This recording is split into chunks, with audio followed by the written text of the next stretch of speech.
Yes, magandang hapon na mga idol, no? Mga solid supporters natin, mga idol.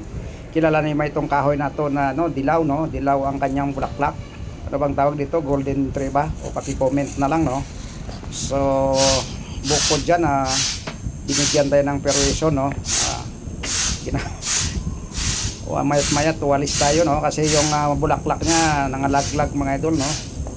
So hindi lang yan, no? Hindi lang yan, mamaya makikita nyo mamaya yung mga uod nito na silaglagan din, no? So hindi ko ito i-recommend sa mga malapit sa bahay, lalo na may mga anak na naglalaro, no? Sa ilalim ng punong to. So tingnan nyo mamaya, ayan, natitingnan nyo mga idol. Ayan mga idol, galing to sa taas, ayan, no? Ayan, laki, no?